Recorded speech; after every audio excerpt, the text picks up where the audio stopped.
latest weather, traffic, and news updates online at 560theanswer.com. Now, from the Signature Bank Studios, this is Chicago's Morning Answer with Dan Proft on AM 560. The Answer.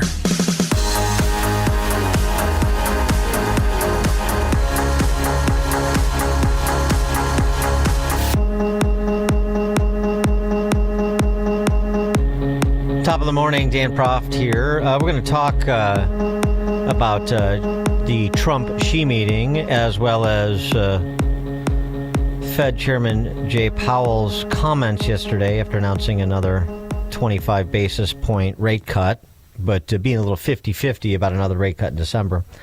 Really talking about employment and his tools, and I mean, there's a tool here, that's for sure.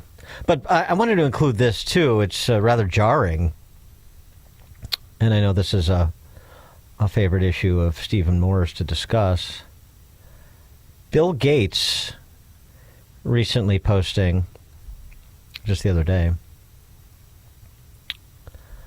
there's a doomsday view of climate change that goes like this. In a few decades, cataclysmic climate change will decimate civilization. The evidence is all around us. Just look at all the heat waves and storms caused by rising global temperatures. Nothing matters more than limiting the rise in temperature.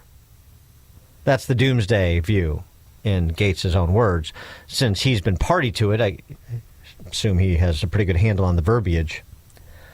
But then he writes, fortunately for all of us, this view is wrong. The hell you say? Yeah.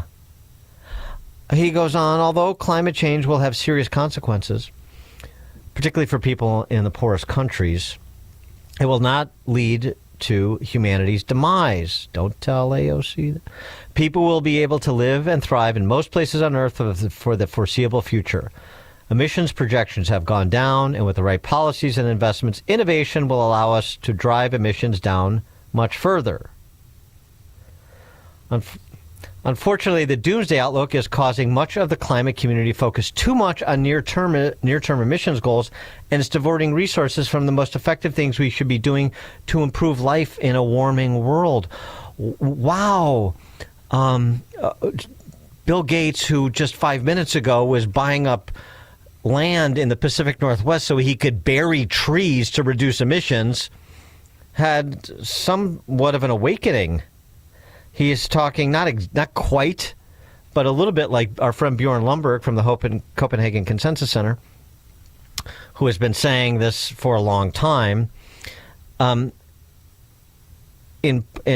part, commenting on Bill Gates, climate change will not lead to humanity's demise. I mean, this is a blaring headline in the New York Times because it represents a complete reversal in Bill Gates' rhetoric. Lomborg notes, for example, the opportunity cost of this eco-supremacy ideology that has taken hold in the West.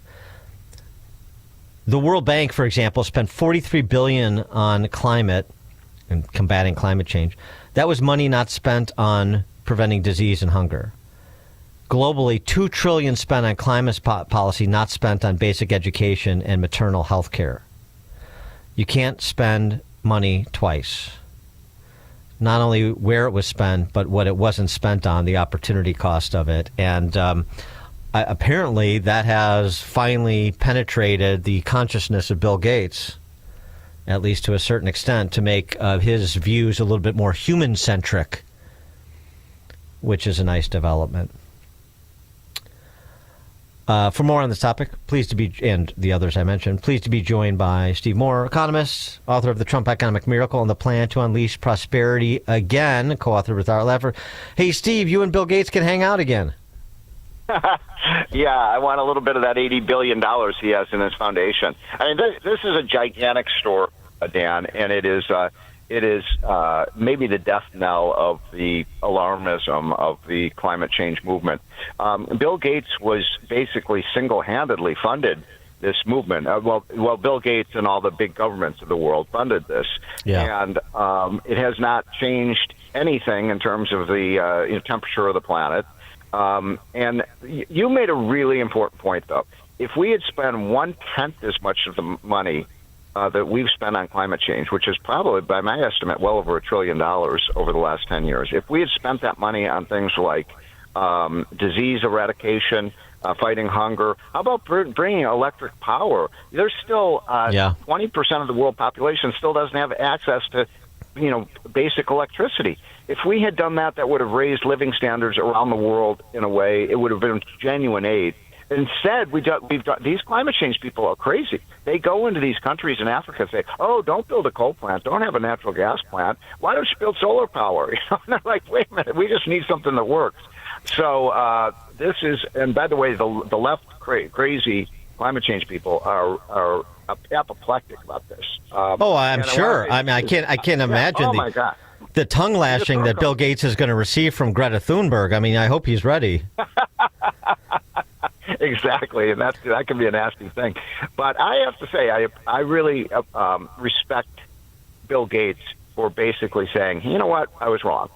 I was wrong about this. That the alarmists, I could have done a lot better things with my $80 billion than spend it on this. And hopefully this will now be diverted, this money in his foundation will be diverted to free market, free enterprise causes that will lift people out of poverty and make people better off.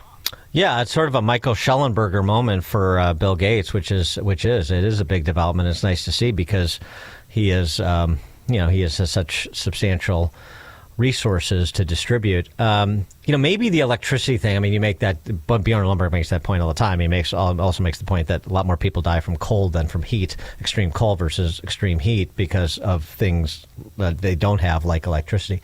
Maybe we could get the left on board if we fooled them and say we want to bring electricity to the areas of the world that don't have it, so they have a greater ability to perform trans surgeries on children. Maybe if we maybe then we could get them on board with electrifying places of the world that don't have electricity. The creature comforts. There's another irony of the whole infatuation with wind and solar power, which obviously people. I mean, it can work as a niche form of energy, but it's not very reliable. And so what happened in a lot of these African and Asian countries is the World Bank and the UN were going, "Oh no, don't use fossil fuels." And so you know what they did in a lot of these countries? They burned wood.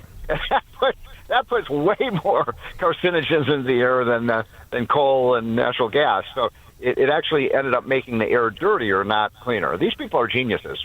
Well, as Trump said during his address at the UN, I mean, the greatest hoax in history. I mean, it's right up there. If it's not the greatest, it's right up there. All right, so let's talk about Jay Powell. Here's what he had to say. I was a bit confused, but here's what he had to say in support of the rate cut yesterday, even though he's not committed to another rate cut in December, and the markets didn't like that. One of them is just a dramatic reduction in the supply of new workers. And that's two things. That's declining labor force participation, which is a cyclical thing, and then there's declining immigration, which is just a big policy change that actually began in the last administration and it has been accelerated now. So a big part of the whole story is that supply side story. Okay. In addition, labor demand has declined, and the unemployment rate has gone down, meaning that demand for workers has gone down a little more than supply. So that's what's going on. But it is mostly a supply function. It's mostly a function of the change in supply, I think, and many people think. So the question then is, what does the our tool do, which supports demand? And and I would just say, when you're in a situation where job creation, if you adjust for likely overcounting in the way that BLS does its work, is pretty close to zero. So maximum employment doesn't, on a sustainable basis, if you're creating zero jobs, if it's in equilibrium, if it's in balance, it's a pretty, as I said before, a pretty curious balance. So, I thought, and many of my colleagues thought, in fact, you've seen the last two meetings, that it was appropriate for us to react by supporting demand with our rates, and we've done that. We've reduced so that rates are looser. I wouldn't say that they're accommodative right now, but they're meaningfully less tight than they were, and that should help so that at least the labor market doesn't get worse. Though it's a complicated situation, and some people argue that this is supply and we really can't affect it much with our tools, but others argue, as I do, that there is an effect from demand and that we should use our tools to support the labor market when we see this happening. Okay, so demand is moving down. What you were saying? You got that, folks? Yeah, demand is moving down faster than supply is. It's mainly a supply issue, but our tool deals with demand, so this should help to buttress demand. What in God's name? I mean, this is all mysticism. Well, he reminds me a little bit of Alan Greenspan, where we go, "What did he just say?" Look, I think fundamentally, I think he's got it pretty right. I really believe what's going on right now is there is a shortage of supply of workers in most places, and that's because of demographics. There's 11,000 Americans retiring every day as the boomers retire, and we only have 8,000 young people entering the workforce. So, you do that over month after month after month, and it does cause a shortage of labor. It's also true that, having fewer immigrants coming into the country reduces the supply of labor, and we need immigrant labor. They work hard. They're great workers for our construction industries and manufacturing and all sorts of things. But I think fundamentally what's going on with the Fed is they believe that growth of the economy causes inflation, and they're simply wrong about that. I mean, if the economy produces more apples, the price of apples goes down. It doesn't go up. And I think you need a fundamental shift. You need a change over at the Fed. It has to happen as soon as possible. Jerome Powell, frankly, doesn't know what he's doing. And why not have somebody like a Larry Kudlow or a Steve Forbes in there who knows how the economy works? Well, I mean, I agree, although I don't think they're on the short list. But, yeah, that would be fine. But that's not till May. Any of the people that Trump is talking about right now, Kevin Hassett, Kevin Wirth, they're all vast improvements. But the other thing is, people overly obsess about what the Fed is. Well, that's where I was going. I mean, how much impact is this really going to have? This is all psychological. It is.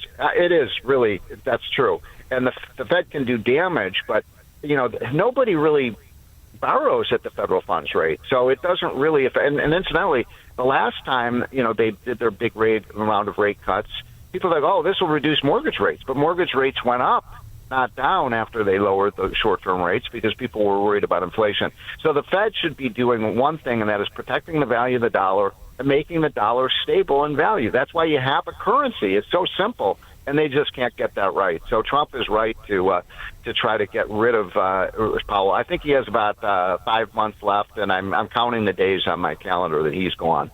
Yeah, he's May, right. All right, let's talk Trump sit down with Xi. So the report is that in exchange for the Chi-Coms buying more American farm products, continuing to export rare earths and stopping fentanyl from entering the U.S. I don't know exactly how they're going to do that, but in exchange for those promises, the U.S. is going to lower tariffs imposed this year from 20% to 10%, which brings the total combined tariff rate on China down from 57% to 47%. He called the meeting on a scale of 0 to 10 a 12. What's your number on this meeting? Well, I have to confess, I don't know all the final details, so it's hard for me to really assess what happened. I mean, the markets, I think, will be happy, but there's two problems. One is that none of us know the full details, and the second problem is it doesn't matter what China says they're going to do. I mean, they're like the old Soviet Union; it's what they will do. And so, if they do stop discriminating against us, if they bring, they have huge tariffs on American products. So, and incidentally, how about if they sell us less fentanyl and more rare earth minerals? Well, yes, but I mean, the idea that they're going to stop, that even if they wanted to, and I'm not saying they do, even if they wanted to, the idea that they're going to stop the drugs from flowing into the United States, I mean, let's get real. Well, right? I mean, come on, Dan. They have been, a lot of people think, look, China, this is an evil government they have. I understand that. They want to destroy. So I think that they're importing this poison into the United States. And I think this is a sinister government. And that's why it makes me nervous when Trump sits down with them, because they lie, they cheat, they steal. I mean, I really believe China is like, Japan circa 1937. They're a very dangerous country, and Xi is basically a tyrant. No, I mean, I agree with all that. I'm just saying, I mean, this is, okay. I mean, we'll see. I think this is, they could make a bit better effort to make sure that the fentanyl is not getting on the ships and being imported over here. And they ought to do that. Well, of course they they shouldn't be in bed with the Russians. They shouldn't be in bed with the cartels. Right. But they are. They should be in bed with North Korea. But they, I mean, so it's like all these things. It's sort of the appearance of stability with, the just bubbling below the surface is all the acrimony and the backbiting and the warring, really, by other means that's going on. And I don't see that changing in a material way. But okay. What about Canada? I wanted to mention something to you, Dan, if I could. Because you and I think, are about the same age, and so we. Well, same age. You're many years my senior, sir. Nice try. But do you know the group? Do you remember the group Bachman Turner Overdrive? I do. I remember their hit song "Taking Care of Business," and so please don't sing it. Good news. They played it in D.C., and it turns out Randy Bachman, who wrote all that music, he was also with the Guess Who and wrote These Eyes, and so he had about 10 amazing hits that he's a conservative. He's a free market guy. Oh, that's good. All right, we'll have to have him on the show. There you go, Randy Bachman. Let's get him on. Quickly, before we let you go, though, just one more country on the trade circuit. Canada. Are we going to learn to love the Canadians again? Not if they run those nasty commercials with Ronald Reagan in them. That's right. Listen, I thought that was actually, don't tell Donald Trump I said this, but I thought that was a pretty effective ad. Reagan, I worked at the end of the Reagan administration, and Reagan was a free trader. Not always. I mean, he wasn't perfect. We did have, Trump is right, we did have some import restrictions on Japan. Because remember back then, Japan was going to take over the whole world, remember? And so, we did have some trade restrictions, but Reagan fundamentally believed in the virtues of free trade. And I think that Trump should too. Stephen Moore, economist, author of The Trump Economic Miracle and the Plan to Unleash Prosperity, again, co-authored with Art Laffer. Steve, thanks as always. Okay, Dan, have a great day. Take care. You too. And Steve joined us on the Turnkey.Pro answer line. Before you see it on TV, share it on Facebook, or read about it in the paper. Hear it here first. This is Chicago's Morning Answer on AM 560. The Answer.